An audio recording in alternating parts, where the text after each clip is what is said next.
Assalamualaikum warahmatullahi wabarakatuh. Selamat pagi dan salam sejahtera bagi kita semua. Yang saya hormati para asesor sertifikasi dosen tahun 2026. Perkenalkan, saya Teli Katarina, Sarjana Kesehatan Masyarakat, Magister Kesehatan dengan NIDN 1117097501. Saya adalah dosen tetap Prodi Kebidanan Fakultas Kesehatan Universitas Katolik Santo Agustinus Hippo. Pada kesempatan kali ini, izinkan saya memaparkan pernyataan diri dosen dalam unjuk kerja Tridharma Perguruan Tinggi atau PDT UKT-PT di bidang pembelajaran sebagai syarat sertifikasi dosen. Pada kesempatan ini, saya akan menjelaskan salah satu mata kuliah yang saya ampu sesuai bidang keahlian saya, yaitu mata kuliah Asuhan Kebidanan Persalinan dan BBL. Mata kuliah Asuhan Kebidanan, Persalinan, dan BBL merupakan mata kuliah mahasiswa tingkat 2, Prodi D3 Kebidanan dengan kode mata kuliah BDN 3107. Mata kuliah ini memiliki bobot 5 SKS, terdiri dari 2 SKS teori dan 3 SKS praktikum. Dalam pembelajaran, saya menerapkan metode DIA atau Delivery Interaction Assessment. Untuk penilaian mata kuliah dipergunakan untuk teori, kehadiran 10%, tugas-tugas 20%, ujian tengah semester 30%, dan ujian akhir semester 40%. Dan untuk praktiknya, nilai akhir 40% kita hitung teori dan 60% nilai praktek. Di dalam pelaksanaan mata kuliah Asuhan Kebidanan Persalinan dan BBL, diampu secara tim teaching oleh 5 orang dosen. Berikut ini saya menjelaskan tentang deskripsi mata kuliah ini adalah mata kuliah utama program studi yang telah menyelesaikan mata kuliah ini, mahasiswa akan mampu melakukan asuhan kebidanan pada persalinan dan BBL yang meliputi konsep dasar, manajemen kebidanan, komunikasi, evidence-based, etika dan kewenangan bidan, berpikir kritis, clinical engagement, dan problem solving pada asuhan persalinan dan BBL, serta terapi komplementer pada ibu bersalin sesuai kebutuhan. Ada 4 aspek yang harus dimiliki lulusan dalam pencapaian pembelajaran lulusan, yaitu sikap, pengetahuan, keterampilan umum, keterampilan khusus. Untuk keterampilan khusus salah satunya adalah mahasiswa diharapkan dapat melaksanakan asuhan kebidanan pada persalinan normal sesuai standar kompetensi bidang vokasi dan mampu memberikan pelayanan asuhan kebidanan komplementer pada ibu dan bayi. Capaian pembelajaran pada mata kuliah ini terdiri dari 8, yaitu mahasiswa mampu memahami konsep dasar persalinan dan BBL, melakukan manajemen kebidanan dalam persalinan normal dan BBL, melakukan komunikasi pada persalinan dan BBL, menganalisis etika dan kewenangan bidan dalam asuhan kebidanan persalinan dan BBL, berpikir kritis dalam asuhan persalinan dan BBL, clinical engagement dalam asuhan persalinan dan BBL, mampu mengatasi problem solving dalam asuhan persalinan dan BBL, mampu melakukan terapi komplementer pada ibu bersalin dan BBL. Selanjutnya, materi pembelajaran mata kuliah ini terdiri dari konsep dasar asuhan persalinan dan BBL, faktor-faktor yang mempengaruhi persalinan dan kebutuhan dasar pada ibu bersalin, asuhan pada ibu bersalin kala 1, patograf untuk pemantauan persalinan dan dokumentasi, asuhan pada ibu bersalin kala 2 sesuai standar, asuhan kebidanan kala 3, dan penata laksanaan kegawat daruratan kala 3. Asuhan pada kala ibu bersalin kala 4 meliputi pemantauan tanda-tanda kala 4, mendengar, berbicara, dan membina hubungan dengan keluarga, cara pencegahan infeksi dan identifikasi, serta penata laksanaan syok dalam persalinan, episiotomi dan penjahitan laserasi derajat 1 dan 2, berpikir kritis dalam melakukan asuhan persalinan kala 1, kala 2, 3, dan 4, perubahan adaptasi bayi baru lahir. Setelah itu, asuhan kebidanan pada bayi baru lahir, dan terakhir, asuhan kebidanan komplementer pada ibu bersalin.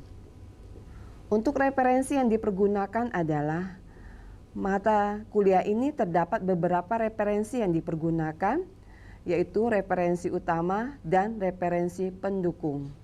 Untuk referensi utama, saya menggunakan mata kuliah asuhan kebidanan persalinan dan BBL yang sudah ber-ISBN dan mendapatkan HAKI. Salah satunya adalah buku ajar ilmu kebidanan. Baiklah, berikut ini akan saya paparkan video pembelajaran praktik di laboratorium dengan materi episiotomi pada ibu bersalin. Dengan kemampuan yang diharapkan, mahasiswi mampu melakukan episiotomi pada ibu bersalin kala 2 dengan indikator ketepatan mahasiswa dalam melakukan episiotomi pada ibu bersalin.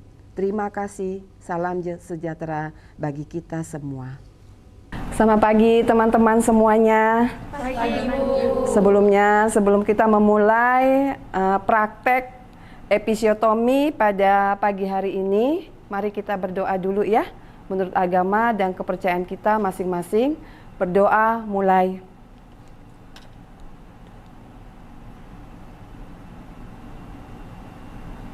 Berdoa selesai. Baik, sebelum kita praktek, kalian sudah absenkah pada saat masuk ke kelas ini? Sudah absen? Sudah, Bu. Maksud saya masuk ke lab ini ya, udah absen kan? Absen di lab ini. Oke, baik. Setelah itu kita di sini karena kita akan melakukan praktek tentang episiotomi. Kemarin kan kita sudah bahas tuh di kelas tuh, bagaimana teori tentang episiotomi. Bisa bantu saya? Ada yang paham tentang, masih ingat enggak tentang pengertian episiotomi? Silakan Ganis. Episiotomi adalah yaitu insisasi atau sayatan pada bagian perineum ibu dan di belakang posterior vagina untuk memperlancar atau memperluas jalan lahir pada proses persalinan. Ya, baik, good job sekali, mantap sekali. Ya Ganis ya, bahwa episiotomi itu adalah dilakukannya luka, membuat luka ya. Jadi kita gunting, kita insisi, kita gunting gitu ya di jalan lahir si pasien ini. Jadi kita buat luka, nanti kita gunting di sini ya. Tapi bukan pakai bisturi, bukan pakai ini pisau, tapi pakai gunting, ada gunting khususnya seperti itu ya. Berikutnya, selain tentang pengertian, ada enggak yang tahu tentang tujuan dari episiotomi? Saya, Ibu. Tujuan dari episiotomi ini adalah mempermudah persalinan, kemudian melancarkan persalinan. Setelah itu untuk mencegah robekan perineum yang tidak teratur. Oke, bagus sekali Nela ya. Jadi tujuan dari episiotomi ini adalah mempercepat prosesnya persalinan yang tadinya mungkin agak lambat-lambat dia keluar gitu ya. Jadi pada saat kita gunting dia langsung terus kepalanya keluar gitu ya. Setelah itu agar tidak terjadi robekan yang kemana-mana. Biasanya kan kalau tidak kita epis itu pada saat kepalanya lahir langsung prup. Ini langsung koyak biasanya, koyak di kiri, koyak di kanan. Jadi akan mempersulit kita untuk menjahit lukanya kembali. Itulah tujuan yang ketiga itu, agar mempermudah untuk menjahit luka episiotomi itu kembali gitu ya. Selanjutnya tadi kita membahas tentang pengertian dan tujuan. Jadi sekarang kita lihat dulu anatomi yang sebenarnya perineum itu apa.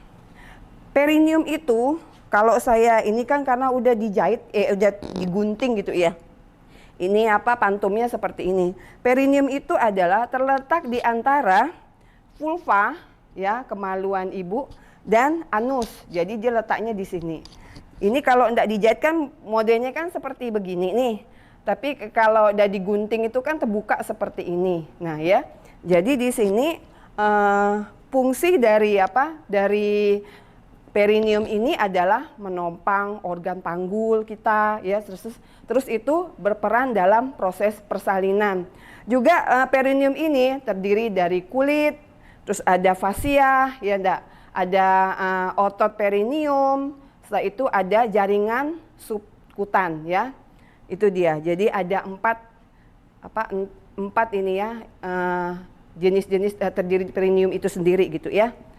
Selanjutnya, jadi di sini tadi kita sudah bahas tentang pengertian, tujuan, terus anatomi. Ada yang tahu enggak indikasi dilakukannya episiotomi? Ya, silakan. Episiotomi dilakukan jika terjadi kondisi seperti indikasi maternal, indikasi janin, dan terakhir indikasi tindakan operatif. Oke, ya kalau indikasi maternal itu biasanya yang partusnya memanjang gitu ya. Terus habis itu adanya perineumnya ini di bawah ini dia kaku sekali, sangat kaku ya. Jadi kalau misalnya pada saat kepalanya itu meregang seperti ini, seharusnya kan dia tipis gitu ya, dia itu kaku sekali gitu. Itu namanya indikasi dari maternal. Itu wajib kita lakukan episiotomi. Setelah itu indikasi janin, biasanya ada gawat janin. Gawat janin itu kita dengar pada saat kita mendengarkan DJJ. Jadi ini harus dipercepat nih proses persalinan. Makanya kita lakukan episiotomi ya. Setelah itu bayi prematur. Bayi prematur itu mengapa harus kita kita lakukan episiotomi? Jadi pada saat kepala itu lewati jalan lahir, dia tidak ada tekanan yang banyak sehingga tidak ada namanya tekanan intrakranial itu. Makanya salah satunya juga indikasi dilakukannya episiotomi pada janin yaitu gawat janin, setelah itu bayi prematur. Setelah itu tindakan operatif. Itu wajib, kalau tindakan operatif itu misalnya kayak vakum atau forceps itu wajib dilakukan episiotomi. Tadi kan indikasi, sekarang kontraindikasinya. Ada yang bisa bantu saya? Ya, silakan. Kontraindikasi dilakukan jika melakukan episiotomi pada saat menolong persalinan, yaitu meningkatnya nyeri postpartum, kemudian tingginya risiko perdarahan, kemudian tingginya risiko untuk terjadinya infeksi pada persalinan. Oke, biasanya kalau kita episiotomi itu memang wajib steril, ya, diwajibkan benar-benar steril. Jadi kalau kita mau epis, kita pastikan dulu dalam keadaan yang benar-benar bersih, steril, sehingga pada saat kita lakukan pengguntingan. Karena tahulah kalau orang melahirkan tuh ya ada kotorannya, terus ada air ketuban yang udah pecah, terus ada urin juga. Makanya kita harus pastikan benar-benar dia bersih baru kita bisa gunting. Kalau enggak ada infeksi gitu ya. Salah satunya itu. Lanjut habis itu yang harus diperhatikan pada saat melakukan episiotomi harus kita pikirkan juga komplikasinya. Yang pertama kalau komplikasi dini itu terjadi perdarahan. Biasanya perdarahan ini terjadi karena apa? Di sini ini kita tidak lihat nih. Rupanya di sini ada varises.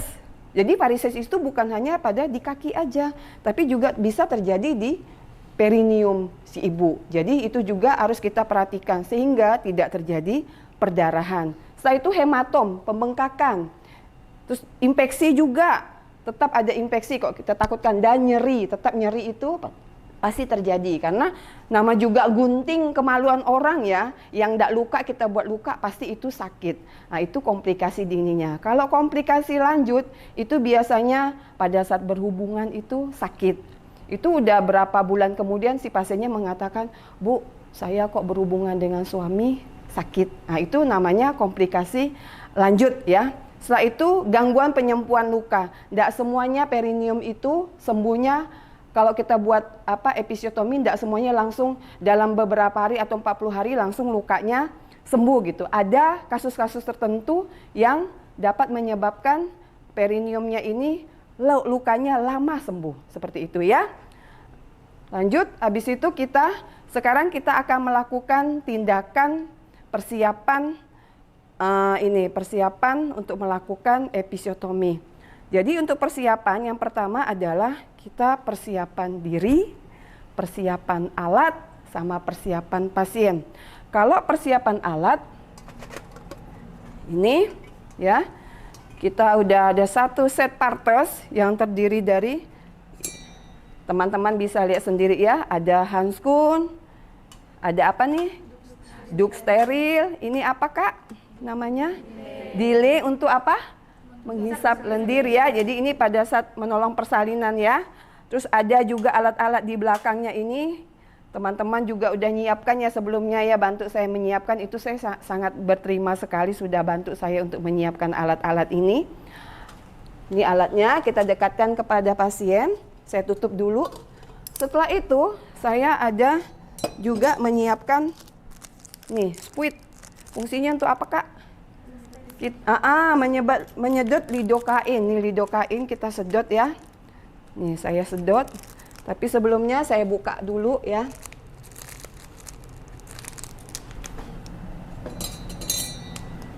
Ya. Setelah itu saya patahkan lidokainnya.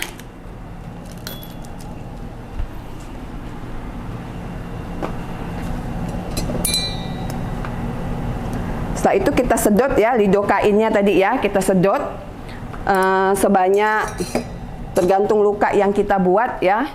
Setelah kita sedot lidokainnya, udah persiapan pasien, habis itu persiapan alat, persiapan diri dulu ya. Persiapan diri. Ini saya pakai celemek. Celemeknya beda sendiri dengan yang biasa kalian pakai ini ya. Setelah itu saya pakai masker dan tutup kepala untuk mencegah terjadinya kontaminasi pada alat dan pasien ya. Dan setelah itu kita jelaskan dulu kepada pasien ya. Ibu, selamat pagi. Saya Bidan Teli, di sini saya akan menjelaskan tentang mengapa ibu harus dilakukannya episiotomi, karena perineum ibu kaku. Jadi saya harus gunting, tapi tidak akan terasa agak sakit Bu, karena saya akan melakukan anestesi. Saya suntik dulu, baru nanti kita gunting. Dan saya minta surat persetujuan tindakan dilakukannya episiotomi. Tetap harus ada surat persetujuan tindakan ya. Setelah itu udah kita sampaikan, tutup sampiran ya. Kita tutup ini ya sampiran, kita cuci tangan. Cuci tangan berapa langkah Kak? 7 langkah ya. 7 langkah setelah kita cuci tangan, baru saya menggunakan tadi APD udah steril. Habis itu saya pasang handskun. Mungkin ada yang bisa bantu saya ya? Satu orang ya.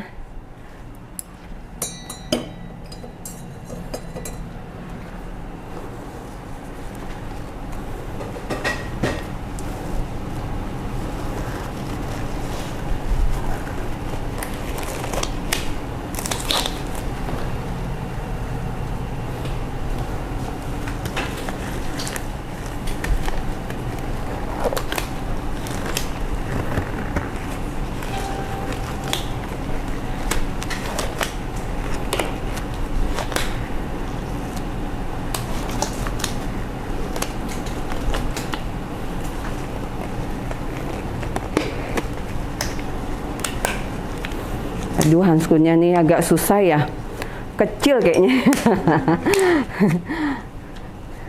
Tidak apa, bisa kok. Oke. Aduh, Enggak mau ya.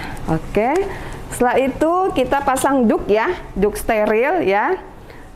Nih, kita pasang duk steril. Saya lipat sepertiga. Ingat ini karena steril ya. Setelah itu saya lakukan anestesi ya. Anestesi, kita sedot lidokainnya. Kita sedot. Habis itu saya aspirasi dulu, saya keluarkan dulu ininya, baru kita lakukan ini ya. Bu, maaf Bu ya. Saya lakukan ini dulu Bu ya. Setelah kita lakukan anestesi, ini buang ke sampah tajam ya. Buang ke sampah tajam. Selanjutnya kita pastikan dulu ya, dia ini sudah sebal atau tidak ya. Setelah itu baru kita lakukan episiotomi. Tadi ingat bahwa episiotomi itu caranya adalah kepala, ini pembukaan harus lengkap. Terus kepala sudah nampak nih di permukaan pulpa 3-4 cm. Baru tangan kita, kiri kita adalah melapisi seperti ini agar tidak terjadi luka cedera pada kepala si janin. Jadi kita harus tahan dengan tangan kita. Saya lakukan episiotomi medial ya. Ada medial itu episiotomi pertama, yang kedua lateral ya. Yang ketiga kombinasi dari dua episiotomi itu medio dan lateral seperti itu. Jadi kalau kalian itu pilih salah satu aja, jangan sampai tiga-tiganya dilakukan ya. Satu aja misalnya. Kalau medial ya medial aja gitu ya. Kalau lateral lateral aja. Kalau medio lateral aja seperti itu. Mau coba? Ya sini. Gimana? Coba caranya seperti apa? Oke, ya. 2, 3 jari bisa Kak. Gini. Izin dulu sama pasiennya Kak. Saya permisi Ibu, di sini. Jangan diubuk-ubuk gitu Kak. Kakak ngomong dulu sama pasiennya. Permisi Ibu, di sini saya akan melakukan episiotomi yang tujuannya untuk memperbesar atau memperlancar jalan untuk janin Ibu. Sampai di sebelah Ibu.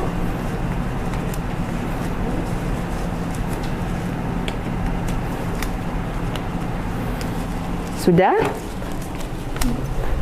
Ya. Saya akan melakukan episiotomi dengan teknik lateral. Lateral ya. Artinya menjauhi anus ya. Bisa lihat enggak Kak? Sini ya.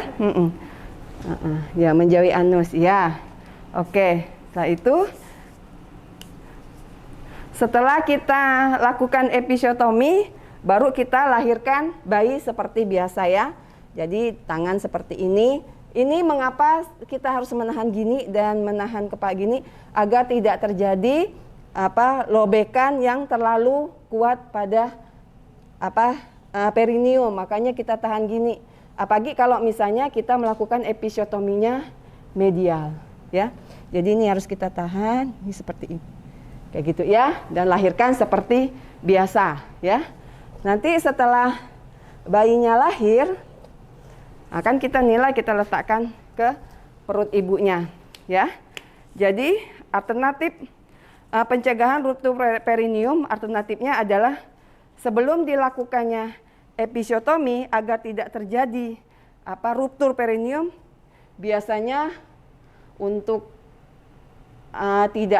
kita tidak melakukan episiotomi karena ada indikasi ibu yang tadi saya sebutkan, salah satunya perineum kaku. Ini yang di masase aja ya. Itu biar dia elastis gitu ya. Setelah itu kompres hangat dikalah 2. Bisa aja perineumnya kita kompres gitu ya. Yang ketiga, teknik meneran yang benar ya. Setelah itu proteksi perineum saat persalinan. Yang tadi proteksi itu ada seperti ini. Ya, itu dia.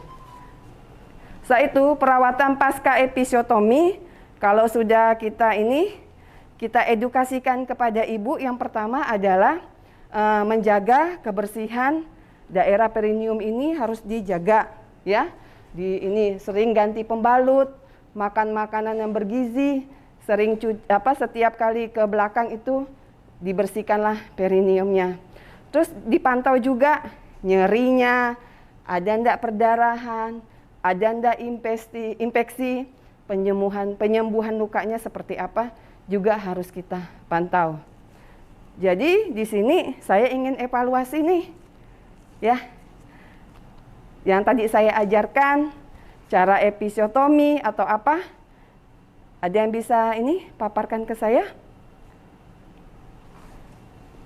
Apa yang dimaksud dengan episiotomi? Mempercepat proses persalinan. Iya. Terus ada enggak yang ingin bertanya kepada saya? Ada yang ingin bertanya? Ya, silakan. Oke. Tadi lidokain ya.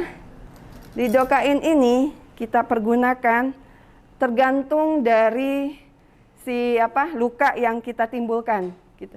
Kalau seperti ini kan kira-kira ada berapa senti ini? 3 senti atau 2 sentian ya. Jadi kita butuh sampai 5 cc lah. Ya, tapi kalau kita buatnya enggak usah banyak-banyak, hanya buat jalan lahir sedikit aja, itu bisa 3 cc udah cukup. Pakai lidokain tanpa epinefrin 1%, ya. Seperti itu. Jadi di situ kita jangan lupa kalau sudah melakukan episiotomi, kita harus perhatikan lagi keadaan dari luka si pasiennya, ya. Terus ada yang ingin bertanya? Tadi kan ada 3 model episiotomi. Jadi menurut Ibu apa yang kira-kiranya bagus untuk dilakukan episiotomi? Yang paling baik adalah kombinasi antara kedua ini, yaitu mediolateral. Itu kombinasi yang baik. Selama ini kan ada yang medial. Medial itu kalau kita gunting, tadi kan ada kelemahannya, kalau kita gunting dia langsung robek sampai ke bawah. Kalau lateral ini dia hanya untuk menghindari anus. Dan lebih baiknya adalah media lateral seperti itu ya. Oke, baik. Ada yang masih ingin bertanya? Oke, saya evaluasi kembali bahwa episiotomi ini dilakukan dengan ada indikasi-indikasi dilakukannya episiotomi, ya. Terus ada komplikasi, ya. Ada episiotomi itu dilakukan pada sayatan, ya. Dilakukan pada sayatan di sini untuk memperluas jalan lahir, ya. Setelah itu dilakukannya berdasarkan indikasi, memerlukan teknik-teknik tertentu ya, sudah saya ajarkan, dan mencegah terjadinya ruptur yang lebih luas. Dan setelah kita bereskan alat ya, kita bereskan alat, saya cuci tangan, lepas sarung tangan. Setelah itu, jangan lupa ya, nanti, oh iya saya lupa ya cuci tangan tadi ya. Oke, kita cuci tangan. Setelah selesai cuci tangan, kita buka APD kita ya.